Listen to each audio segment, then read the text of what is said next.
Hello students, मैं KG classes में आपका स्वागत है। और आज मैं आपकी हिंदी की पहली क्लास शुरू कर रहा हूँ। जैसे आपने देखा होगा, जितने भी यूपी के एग्जाम्स हैं, जीटी के एग्जाम्स हैं, हिंदी बहुत बड़ा रोल प्ले करती है। अभी आपका रिसेंट जो यूपी पुलिस का एग्जाम हुआ है, जो किसी वजह से कैंसिल हुआ, अच्छा भी है बच्चों के लिए कि दोबारा उन्हें परफॉर्मेंस करने का मौका मिला। तो पर्टिकुलरली तो उन्हीं के लिए कि उनकी प्रैक्टिस हो जाएगी। ए टू जेड जितने भी हिंदी के टॉपिक होते हैं सारे आपको डिटेल में कराए जाएंगे। मैं संजय मलिक आपके लिए हिंदी की क्लास लेकर आया हूँ। आपको धीरे धीरे खुद ही समझ आ जाएगा कि हम किसी तरह से कॉन्सेप्चुअली लेके चलेंगे। आप एक आदित्य पब्लिकेशन की बुक ले लेंगे, क्योंकि आज की तारीख में वो एक्सरसाइज देने के लिए बेस्ट बुक है। ज्यादातर दूसरी बुक्स लेंगे, किसी में 30 क्वेश्चन मिलेंगे आपको, किसी में 35 क्वेश्चन मिलेंगे। ये अकेली बुक है जो आपको वर्णमाला के भी कम से कम 200 क्वेश्चन, आप जिस टॉपिक को भी उठाएंगे, 200 क्वेश्चन, 300 क्वेश्चन, 400 क्वेश्चन, इस तरह से मिलते हैं। बाकी बुक्स में क्या होता है, जब आपकी एक्सरसाइज समझ आनी शुरू हो जाती है तभी वो एक्सरसाइज खत्म हो जाती है। ठीक, वन बाय वन। और मैं कोशिश करूंगा क्या, वादा ही करता हूँ, आप मेरे पढ़ाने के बाद अपनी एक्सरसाइजेस को करके देखना। हो सकता है आपके याद ना आए, पर ये नहीं कह सकते कि सर ये वाली चीज आपने क्लास में नहीं बताई थी। तो आपका टाइम ना ज्यादा लेते हुए मैं आज पहला चैप्टर शुरू करता हूँ, वर्णमाला। क्योंकि कोई भी भाषा कहाँ से शुरू होती है, वर्णमाला। किसी भी भाषा को पढ़े, ए का अनार, आ का काम, कै कबूतर, ख खरगोश सिखाया जाता है। ठीक, तो सीधा अपने कोर्स में लेके मैं अब आपको निकलता हूँ। वर्णमाला बड़े ध्यान से पढ़ेंगे, कॉन्सेप्चुअली पढ़ेंगे। और आपको सिर्फ यहाँ पे समझना रहेगा, आप समझे, ध्यान से समझे। बाकी पीडीएफ में आपको नोट्स मिल जाएंगे, याद करने का काम आप वहां से करें। कंसेप्ट समझने के बाद आपको अपने नोट्स को पढ़ेंगे जाके, तो क्लैरिटी के साथ चीजें समझ आ जाएगी। तो मैं सीधा आपको चलता हूँ क्लास में लेके। और हमारा जो टॉपिक है आज, जैसे आपको बताया भी जा चुका है, वर्णमाला का टॉपिक हमारा रहेगा।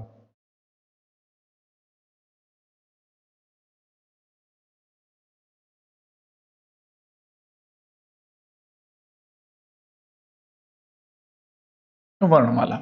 जैसे हम किसी भी भाषा की वर्णमाला पढ़ते हैं, तो सबसे पहला सवाल उठता है कि इसे वर्णमाला हमने कहा क्यों। तो वर्णमाला जो है, जैसे हमने कहा फूलों की माला, माला तो माला होती है, अब उस माला में क्या लगा होगा, फूल लगे होंगे। तो सबसे पहला कंसेप्ट ये समझना होता है कि वर्ण किसे बोला जाता है। तो अगर हम वर्ण की डेफिनेशन की बात करें, तो वर्ण को बोला जाता है कि ये भाषा की,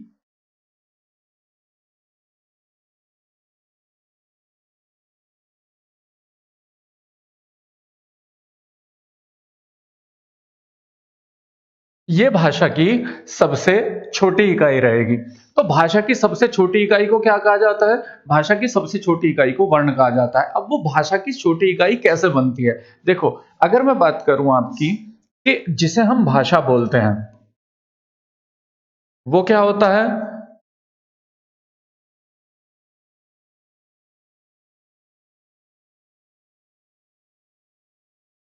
आपकी भाषा जो चलती है, वो भाषा चलती है आपकी किसके अकॉर्डिंग, वाक्य के अकॉर्डिंग। जैसे मैं आपसे बातें कर रहा हूँ, राम दिल्ली जा रहा है, मोहन बीमार है, तो ये क्या है, वाक्य है। तो भाषा होता है वाक्यों का समूह। आप एक वाक्य में दूसरा वाक्य जोड़ते रहते हैं, आपकी भाषा बनती चली जाती है। जैसे जैसे ही मोहन आया, मैंने शोर मचा दिया, तभी उसके पापा आ गए। तो भाषा ऐसी तो आकार लेती है ना, वाक्य से वाक्य को जोड़कर। अब वाक्य की अगर बात करें, जैसे एक वाक्य को लिखने की कोशिश करें, अगर हम कहें,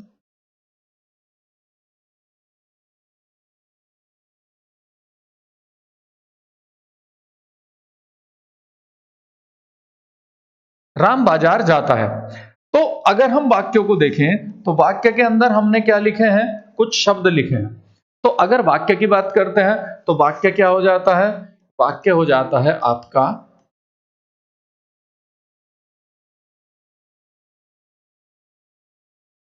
शब्दों का समूह। एक अर्थपूर्ण शब्दों का एक अर्थपूर्ण समूह जो होता है, वो हो जाता है आपका वाक्य। अब आपने देखा, वर्णमाला, वर्ण भाषा की सबसे छोटी इकाई। ये क्वेश्चन ध्यान रखेंगे, अक्सर एग्जाम में पूछा जा चुका है, कई बार पूछा गया है। भाषा की सबसे छोटी इकाई को क्या बोला जाता है, वर्ण बोला जाता है। भाषा किसका समूह है, वो वाक्यों का समूह होता है। वाक्य किसका समूह होता है, शब्दों का समूह होता है। और जैसे हमने लिखा, राम बाजार जाता है, तो ये एक वाक्य है जिसमें कुछ शब्द आए हैं। जैसे राम आया है, बाजार आया है, जाता आया है, और है आया है। यहां तक आप समझते हैं। आगे चलते हैं। देखिए, अगर हम बात करते हैं, अभी मैंने एक वाक्य बताया आपको, राम बाजार जाता है। इसका एक शब्द उठाते हैं हम राम। अगर आप देखें तो इसमें आपको दो ध्वनियां नजर आएंगी, रा और म। ठीक है ना? तो रा और म, अगर मैं देखूं तो रा को भी मैं दो जगह बांट सकता हूं। सबसे पहले आपने बोला है र, और उसके बाद उसमें एक स्वर का सहारा लिया है आ, तो र और आ मिलके बना है रा। और इसके अंदर भी अगर हम देखें म प्लस आ, दोनों ध्वनियां मिलके क्या बनी है? म। यानी कि आपने शब्दों को भी जो दो जगह तोड़ा, रा और म। रा को अगर मैंने देखा र और आ, दो ध्वनियों का एक साथ था, एक एक एक ब्रेथ एनर्जी में, यानी कि एक सांस में पूरी दो ध्वनियां निकल रही थी आपकी, रा, र और आ। तो ये जो दो ध्वनियों का कॉम्बिनेशन है आपका, ये जो रा भी था और ये जो मा भी था, इसको हम क्या बोलते हैं? अक्षर बोलते हैं। अब इन दो ध्वनियों को भी आपने तोड़ा, र और अ, म और आ। अब ये जो है आप, ये कहलाते हैं वर्ण, क्योंकि ये भाषा की सबसे छोटी इकाई आपके सामने आ चुकी है, क्योंकि अब इन्हें आगे विभाजित नहीं कर सकते। क्या मतलब होता है? इनको अब आगे विभाजित नहीं किया जा सकता है।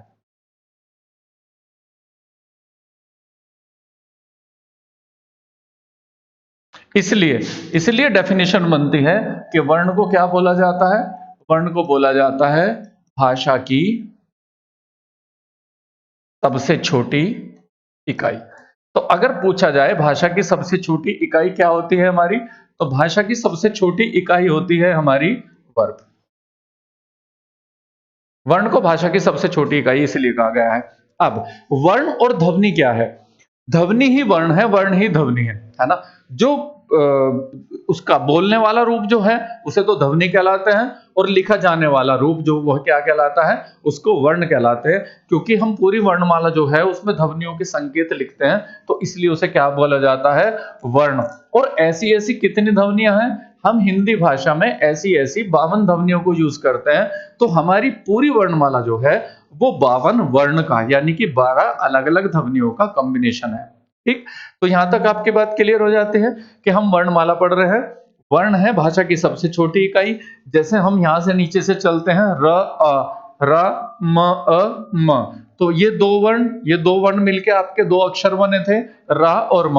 और ये दोनों अक्षर मिलके क्या बने थे? आपका शब्द बने थे। और ये चारों शब्द मिलके क्या बने थे? आपका वाक्य बने थे। और इस तरह से जब आप वाक्य में वाक्य जोड़ के बोलते चले जाते हैं तो वो क्या हो जाती है? भाषा।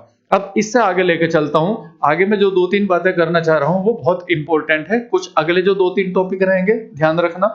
यहाँ पे मैंने ये निशान लगाया है रा के नीचे, और यहाँ पे लगाया है माँ के नीचे। अब इनको समझने की कोशिश करते हैं नेक्स्ट, कि ये क्या चीज होती है, कैसे बात करते हैं। आगे चलते हैं। देखिए, जैसे हमने कहा कि हम वर्णमाला की बात करते हैं, और वर्णमाला के अंदर कितने हैं? 52 वर्ण हैं, यानी कि 52 ध्वनियां हैं। और अगर हम भाषा की परिभाषाओं की बात करें तो भाषा क्या है? एक ध्वनियों का व्यवस्थित समूह ही होता है। जैसे मैं आपसे बात कर रहा हूं, जैसे ये वाली चीज है 52 वर्ण, तो इसका बोले जाने वाला रूप तो यही होगा ना, 52 वर्ण। तो कुछ ध्वनियों के कॉम्बिनेशन से ही हम अक्षर, शब्द और फिर आगे वाक्यों का निर्माण करते हैं। लेकिन अब अगर हम ध्वनियों की बात करें, वर्णमाला की बात करें, तो ये जो ध्वनियां हैं, जो 52 ध्वनियां हैं, इनके दो भेद हैं। और आपका कई बार क्वेश्चन भी पूछा गया है कि जो आपकी वर्णमाला में जो यूज होने वाली ध्वनियां हैं, ध्वनियां कितने प्रकार की होती हैं?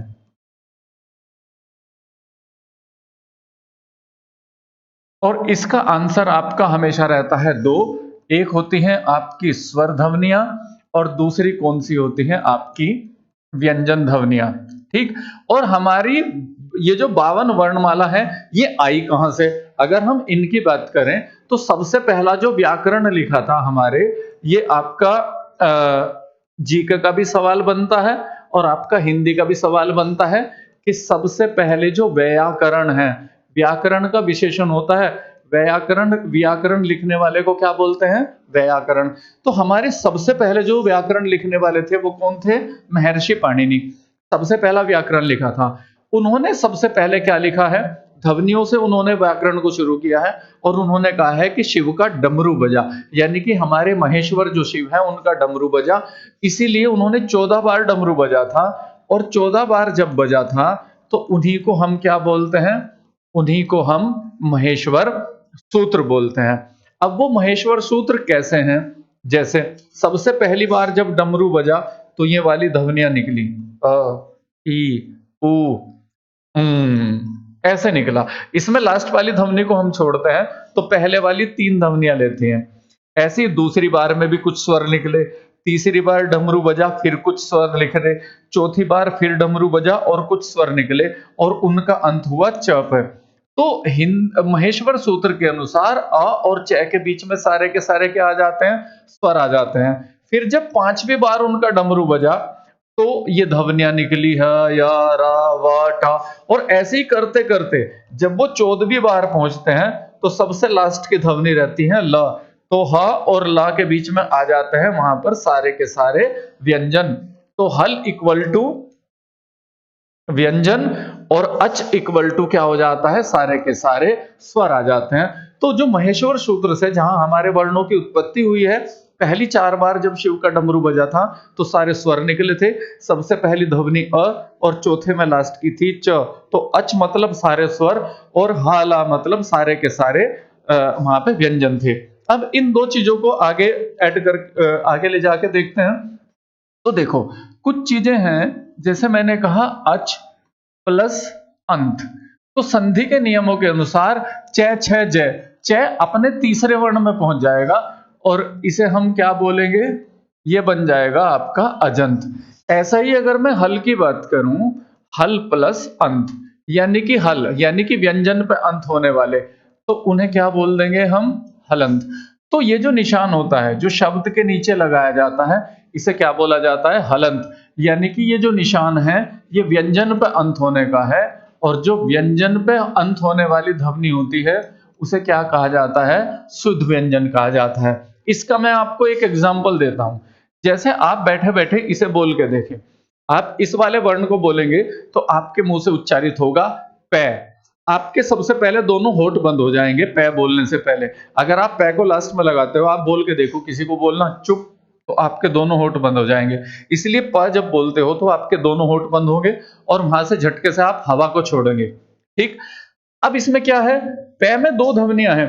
प की उत्पत्ति जो है, पै की ध्वनि जो है सिर्फ उतनी ही देर मौजूद रहेगी जितनी देर आपके दोनों होठ अलग हुए थे। प, और होठ खुलते ही जो भी आपने लास्ट में बोला है वो आपका रहा है ए। यानी कि अगर मैं बात करूं, ये जो पै ध्वनि है ये आपकी 2 ध्वनियों का कॉम्बिनेशन है, ये प। अब हलंत क्यों लगाया है मैंने, पै में जो ए था, जो स्वर का अंश था वो मैंने बिल्कुल हटा दिया और यहाँ पे मैंने स्वर से अलग बिल्कुल हल बचाया है यानी कि व्यंजन बचाया है।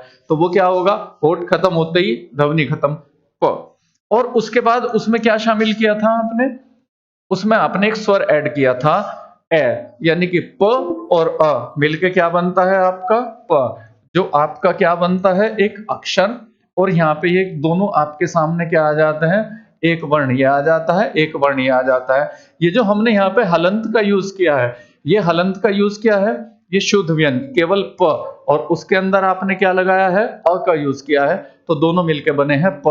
चूंकि ये 2 ध्वनियां एक ब्रेथ एनर्जी में एक साथ निकलती है तो इसे तो बोलते हैं अक्षर और इन दोनों को बोलते हैं वर्ण, क्योंकि ये भाषा की सबसे छोटी इकाई आपके सामने आ चुकी होती है। और हलंत लगाने का मतलब होता है उसके बाद व्यंजन ना, स्वर ना होना। जैसे अगर मैं आपके सामने एक शब्द लिखता हूं शिव, आप जब इस शब्द का उच्चारण करेंगे तो वह के बाद में आप अ की ध्वनि पर अंत करते हो। आप बोल के देखें शिव, तो वाह के बाद कहे की ध्वनि आती है अ। अगर मैं इसे वर्ण विच्छेद करूं, जब हम अक्षरों को, शब्दों को उनकी बिल्कुल सबसे छोटी ध्वनियों में विभाजित करते हैं तो उसे बोला जाता है वर्ण विच्छेद करना।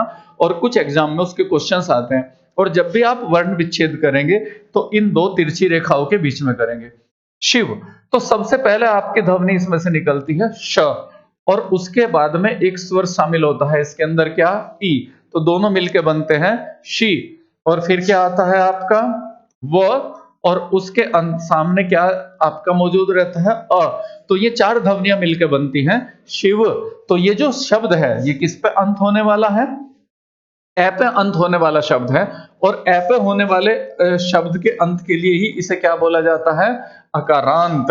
यानी कि अ प्लस कार और प्लस अंत, यानी कि ए की ध्वनि पे अंत होने वाला शब्द है, तो इसे हम हलंत नहीं बोल सकते, इसको बोलते हैं हम अजंत, क्योंकि ये व्यंजन पे अंत हुआ है।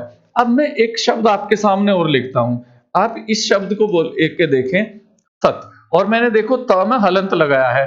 अगर मैं त में हलंत ना भी लगाऊं ना, तो भी आप इसे स्वर के साथ नहीं बोल पाएंगे। मैं आपको बोल के दिखा देता हूं जानकारी के लिए। जैसे हमने कहा सत, तो देखो जरा सा भी स्वर नहीं सुनाई देता। जब मैंने तय बोला तो जीभ ऊपर वाले दांत के पीछे लगी है, वहीं साइलेंट कर दिया। क्या कर दिया उसने? सत।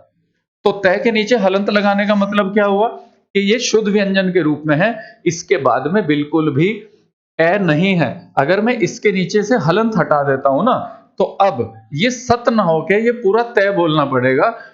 हकीकत में इसका उच्चारण होना चाहिए सतह, वो ए पे अंत होना चाहिए, और अगर उस पे अंत नहीं है तो हलंत लगेगा। जैसे अगर हमने कहा ऐसे एक शब्द बोलते हैं, हे राजन, तो ना कहते ही अंत हो जाता है, स्वर नहीं आता। इसे आप न पे नहीं बोलते हो, क्या बोलते हैं? हे राजन, ना, जन, खत्म। तो वहां पे क्या होता है? तो इसलिए हलंत लगाना पड़ता है। तो हलंत का मतलब होता है कि वो शुद्ध व्यंजन होता है। अब हलंत लगाया, शुद्ध व्यंजन बना, तो कम क्या हुआ? स्वर। इसलिए हम किताबें भी कहते हैं और हमारे अध्यापक गण भी कहते हैं कि हलंत के लगने से वर्ण जो है वो आधा हो जाता है, बिल्कुल आधा हो जाता है। लेकिन हलंत का मतलब क्या है? शुद्ध व्यंजन, उसमें स्वर का ना होना। अब वो हलंत लगाने की जरूरत क्यों पड़ती है, कहां पड़ती है, उसका डिस्कशन एक बार कर लेते हैं। आगे चलते हैं। देखो हलंत लगाना क्यों पड़ा? अगर हम उस डेफिनेशन को माने कि हलंत लगने से वर्ण आधा हो जाता है, बिल्कुल आधा हो जाएगा, क्योंकि उसके अंदर स्वर नहीं होता। जब आप वर्ण को आधा करते हो तो उसका स्वर्ण ही खत्म हो जाता है। जैसे देखो, आप एक वर्ड बोल रहे हैं सनम, इसमें सा और ना के बीच में आ है। आपको से से पूरा जाने के लिए क्या ए का सहारा लेना पड़ा। आपने सबसे पहले ध्वनि स को उच्चारित किया है, फिर उसके अंदर आ है, फिर न, और फिर उसके अंदर आ लिया आपने, फिर आपने म को उच्चारित किया, और फिर में उसमें। तो ये दोनों मिलके बने हैं आपके स, ये न और मिलके बने हैं आपके न, और ये मिलके बना है आपका सनम। यानी कि से न पे जाने के लिए आपको ए का सहारा लेना पड़ा सन, न से मैं पे जाने के लिए आपको कहीं का सहारा लेना पड़ा नम। ठीक, लेकिन अगर मैं ये कहूं, अगर मैं ये शब्द लिखता हूं जन्म, तो देखो जय के अंदर पूरी दो ध्वनियां हैं, ये ज और अ, लेकिन न अपने आप में शुद्ध व्यंजन के रूप में है। इसके बाद ए की ध्वनि नहीं है और सीधा क्या हो जाता है? म प्लस अ। तो ज अ मिलके तो पूरा ज हुआ, म अ मिलके पूरा म हुआ, बट ये इसके अंदर जरा सा भी स्वर नहीं है। आप बोल के देख लें, जन्म, न के बाद सीधा सा कहां हम पहुंच जाते हैं? मां पे। तो इसके नीचे हमें हलंत लगाने की जरूरत नहीं पड़ती है। किसके नीचे हलंत लगाने की जरूरत नहीं पड़ती है? जितने भी खड़ी पाई वाले व्यंजन होते हैं, है ना, न, ग, च, ल, ये सारे कैसे वर्ण हैं जिसमें ये लास्ट में क्या आई है? लास्ट का जो खड़ा डंडा होता है, इसे क्या बोला जाता है? खड़ी पाई। अब यहाँ पे ध्यान रखेंगे, कई बार एग्जाम में ये क्वेश्चन भी आपको पूछा गया है। एग्जाम में एक सवाल पूछा गया है, क्या पूछा जाता है?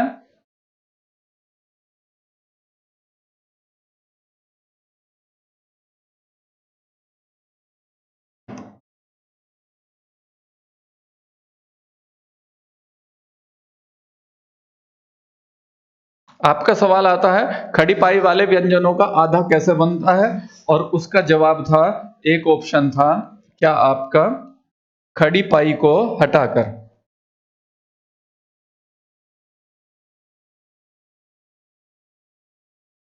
आपके खड़ी पाई वाले व्यंजनों का आधा कैसे बनता है?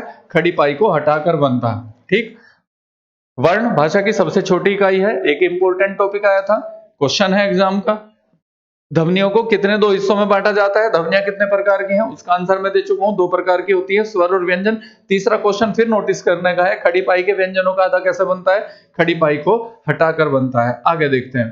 देखो, अब अगर मुझे ये कहना है, ये वाली चीज मुझे बोलनी है, आ, हम्म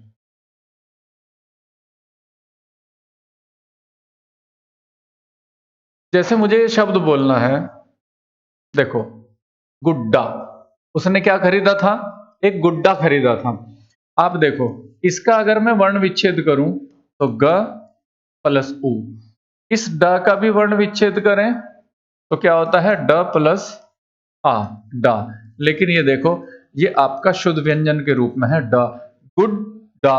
इस डा के बाद आ है स्वर डा, इस ग के बाद स्वर है गु, उ, आ। लेकिन यहाँ पे क्या है? ये सिर्फ शुद्ध व्यंजन के रूप में है। बोल के देखें आप, गुड डा, है ना? तो इसलिए हलंत लगाना पड़ा, क्योंकि इसमें कोई खड़ी पाई नहीं होती है। तो जितने नीचे गोलाई वाले होते हैं, जैसे अगर मुझे ये लिखना है खट्टा, अब टै की कौन सी खड़ी पाई हटाऊं मैं? तो मुझे क्या करना पड़ता है? अक्सर उसके नीचे हलंत लगाना पड़ता है। वैसे इसका लिखने का दूसरा तरीका ये भी होता है, उसके नीचे हम टै के नीचे टै चढ़ा देते हैं। पर कुछ जगह ऐसी है जहां पे आपको उसके नीचे क्या लगाना पड़ेगा? हलंत ही लगाना पड़ेगा। जैसे अगर मैं बात करता हूं सद्गुण, है ना? तो सद्गुण में दा के नीचे आपसे हलंत मांगेगा, क्योंकि दा यहाँ पे आधे रूप में है और आप उसके साथ उसे उसके ग के ऊपर या नीचे भी नहीं लिख सकते हो। तो यहाँ पे हमें क्या करना पड़ेगा?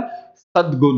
द आधा है, क्योंकि द का पूरा वर्ण नहीं बोल रहे हो, स और द के बीच में जाने के लिए आपको ए लगाना पड़ रहा है सद, ग से न पे जाने के लिए भी गुण ऊ का सहारा लेना पड़ता है। तो जहां पे खड़ी पाई नहीं होती है, उसको शुद्ध व्यंजन का रूप दिखाने के लिए, या जिसे कहा जाता है आधा दिखाने के लिए, क्या करना पड़ता है? उसके नीचे हलंत को लगाना पड़ता है। उम्मीद करता हूं कि हलंत आपको अच्छे से समझ आ गया होगा।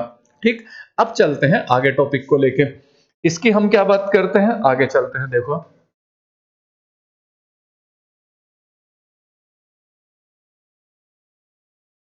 देखो,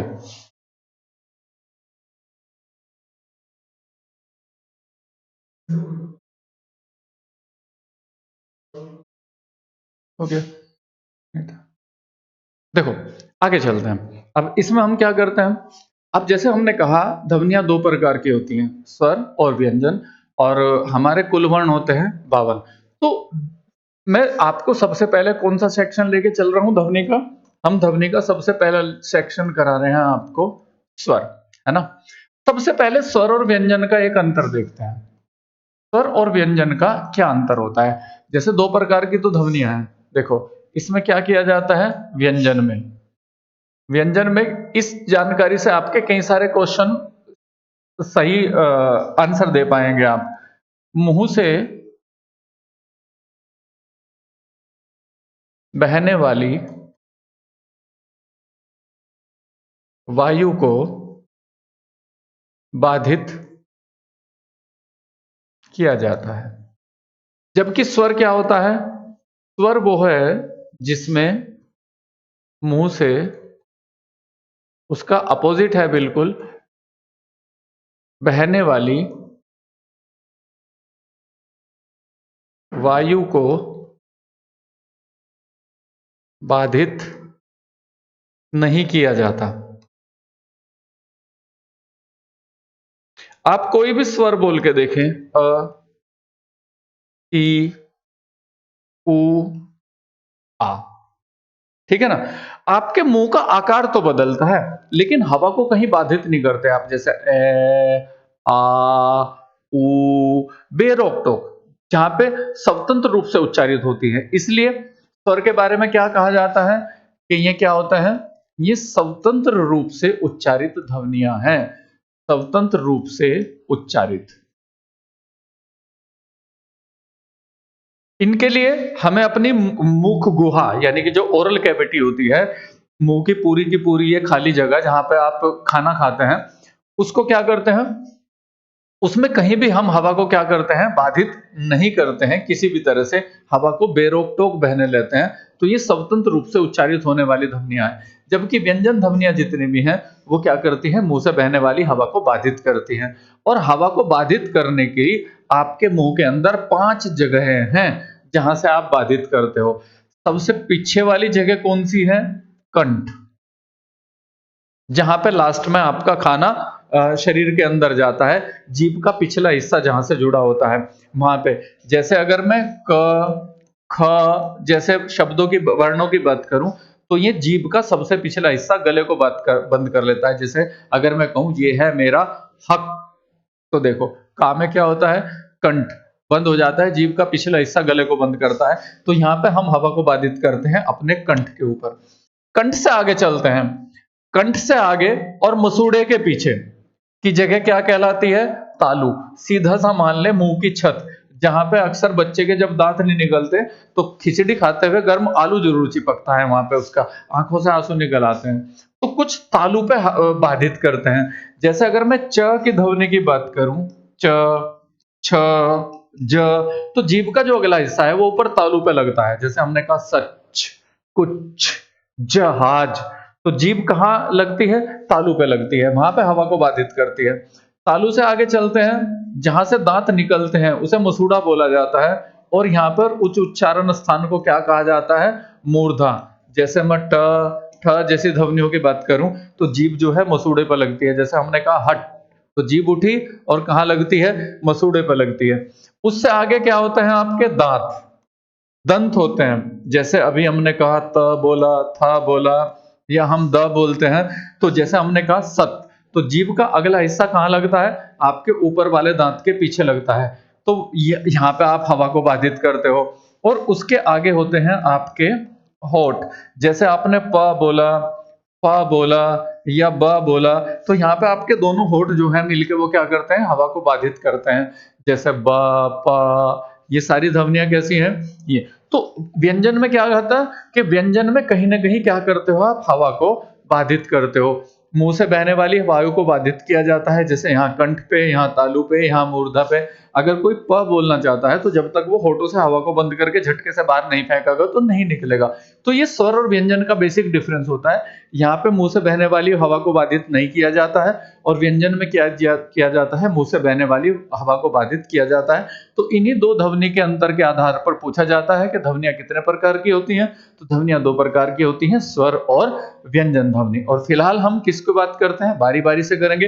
कुछ क्वेश्चन आपके स्वर से जुड़े हुए होते हैं, कुछ क्वेश्चन आपके व्यंजन से जुड़े हुए होते हैं। तो हम बात करते हैं सबसे पहले व्यंजन की। ठीक, आज एक छोटा सा क्वेश्चन लेते हैं, दो तीन क्वेश्चन की बात करते हैं आज।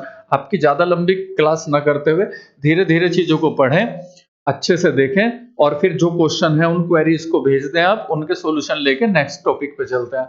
तो सबसे पहला सवाल होता है, हिंदी भाषा में स्वरों की संख्या कितनी है। देखो, आज की तारीख में जब हम वर्णमाला पढ़ते हैं तो वर्णमाला, हम मानक वर्णमाला पढ़ते हैं जो भारत सरकार ने स्वीकृत की है और एक मानक वर्णमाला जारी की है। तो आज की तारीख में हमारे जो क्वेश्चंस होते हैं उसी के लाइट में होते हैं। और आज की तारीख में अगर आप स्वर पूछते हैं तो कितने होते हैं, 11। आज भी कुछ हिंदी की किताबों में 13 प्रकार के स्वर लिखे हुए हैं, जो कि गलत आंसर है। आप, हाँ, अगर मैं लिखने के तरीके से कहूं, लिखने के आधार पर अगर आपसे स्वर पूछे जाते हैं तो बिल्कुल 13 है, नहीं तो आज की तारीख में 11 स्वर होते हैं आपके। मैं लिख के बता देता हूं आपको कौन से। अ, आ, ई, ई, उ, ऊ, री, ए, आई, ओ, औ। और जो पुराने 13 थे वो कौन से थे, ये अंग, और कौन सा था, एक विसर्ग के साथ आता था, आहा। अब जो है, ना ये स्वर में है ना व्यंजन में, तो ना तो इनका शुमार हम स्वर में करते हैं और ना ही ये क्या है, व्यंजन। और जब आप क्वेश्चन पढ़ेंगे तो एक क्वेश्चन इसके रिगार्डिंग भी पूछा गया है एग्जाम में कि इनमें से वो कौन सी ध्वनियां हैं जो ना स्वर में शामिल है ना व्यंजन में शामिल है। तो वो कौन सी ध्वनियां रही, ये वाली। लेकिन अगर हम लिखते हैं तो लिखने में इनका जरूर यूज होता है आज भी।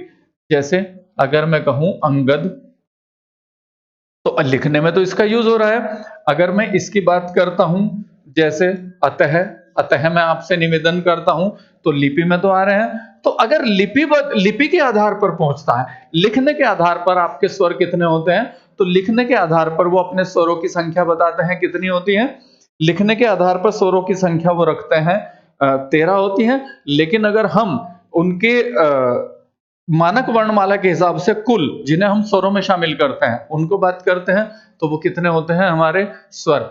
और जब मैं अगली क्लास लेके आऊंगा आपको, इसके दूसरे नंबर की जो क्लास लेके आऊंगा, उसमें मैं पूरे के पूरे लॉजिक के साथ बताऊंगा कि वो अंग और अह जो है स्वर में क्यों शामिल नहीं है, उसके पीछे कारण क्या होता है। क्योंकि इस पढ़ाई का कोई फायदा नहीं है कि आपको याद करने के लिए बता दिया जाए कि भाई अब इनको ये नहीं मानते हैं, अब इनको ऐसा कर दिया जाता है, ये होता है। जब तक आपका उसके पास क्यों का जवाब नहीं है, ऐसा क्यों, तो आपके दिमाग में उसकी क्लैरिटी नहीं आती है। और जब आपके पास कारण भी होता है कि भाई ये वाली प्रॉब्लम थी, इस वजह से ऐसा कर दिया गया, तो आपको याद करने की जरूरत नहीं पड़ती है और क्लैरिटी के साथ वो चीज रहेगी। तो मैं कोशिश करूंगा अपनी तरफ से, कोशिश ही कर सकता है आदमी, मैं कोशिश करूंगा कि आपको याद ना करना पड़े, कॉन्सेप्ट इस तरह से बताए जाएं कि वो एक माइंड में क्लियर पिक्चर रहे, ताकि कुछ भी पूछे तो आप उसका आंसर दे पाए। तो आज की क्लास को मैं ज्यादा लंबा नहीं करना चाहूंगा आपके लिए। आप इतनी जो चीजों को बताया है मैंने रिव्यू करें, और यहाँ से कल के बाद वैसे तो 4-5 चीजें इसमें भी मैंने मेंशन की हैं, कौन सी एग्जाम के रिगार्डिंग बात है फिर से मेंशन कर देता हूँ। ध्वनि कितने प्रकार की है, कुल स्वर कितने होते हैं, ठीक है ना। और मैंने बताया था खड़ी पाई के व्यंजनों को कैसे बनाते हैं, ये कौन सी ध्वनियां स्वर और व्यंजन में शामिल नहीं है। इसी बातों के बीच से कहीं एग्जाम में क्वेश्चन मिलेगा, और आप जो मेरी बात सुन रहे हो उनसे ही आपको याद आ जाना चाहिए कि सर ने क्या बताया था। ठीक, और नेक्स्ट वाली क्लास में अब हम क्या करने जा रहे हैं, स्वर को अच्छे तरह से कितने प्रकार होते हैं, कितने तरह से उनको डिफाइन किया जाता है, क्यों किया जाता है। और नेक्स्ट क्लास में मैं आपको स्वर के सारे कंसेप्ट बताने की कोशिश करूंगा। और तब तक के लिए आप करिए तैयारी, किताब लीजिए और क्या नाम पढ़िए उसमें, और कोई क्वेरीज है तो मेरे पास पूछिए। और नेक्स्ट क्लास तक के लिए गुड बाय।